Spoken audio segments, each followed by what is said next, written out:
اعوذ باللہ من الشیطان الرجیم، بسم اللہ الرحمن الرحیم۔ السلام علیکم پیارے بہن بھائیوں، اللہ پاک سے دعا ہے آپ کو عافیت کے سائے میں رکھے، آمین یا رب العالمین۔ پیارے دوستو، آج شیطان کے شر سے بچنے کی دعا حضور نبی کریم صلی اللہ علیہ وآلہ وسلم کا ارشاد پاک۔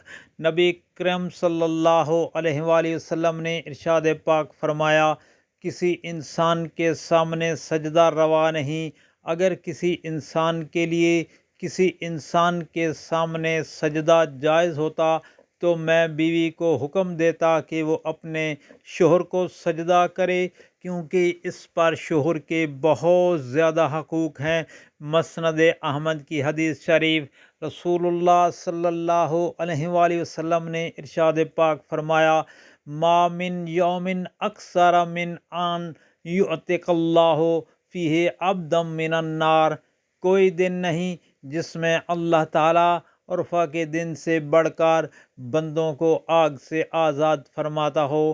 پیارے دوستو، مسلم شریف کی حدیث پاک اور عرفہ کے دن کی فضیلت، یعنی عرفہ کے دن اللہ تعالیٰ بہت زیادہ لوگوں کو جہنم کی آگ سے آزاد فرماتے ہیں، سبحان اللہ۔ حضور نبی کریم صلی اللہ علیہ وآلہ وسلم نے ارشاد پاک فرمایا کہ جو شخص صبح کے وقت یعنی صبح سویرے ایک مرتبہ پڑھے گا تو وہ شیطان کے شر سے محفوظ رہے گا، سبحان اللہ۔ پیارے دوستو، صبح کے وقت صرف ایک مرتبہ یہ کلمات پڑھنے ہیں تو انشاءاللہ اللہ تعالیٰ آپ کو شیطان کے شر سے محفوظ رکھیں گے۔ تو پڑھنا یہ ہے، اعوذ باللہ السمیع العلیم من الشیطان الرجیم، اعوذ باللہ السمیع العلیم من الشیطان الرجیم۔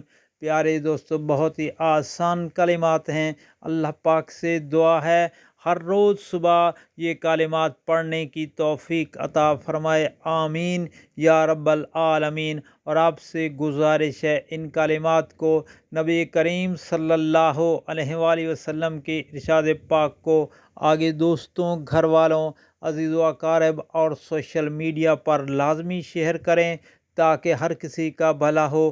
اللہ تعالیٰ آپ پر رحم فرمائے، آمین یا رب العالمین۔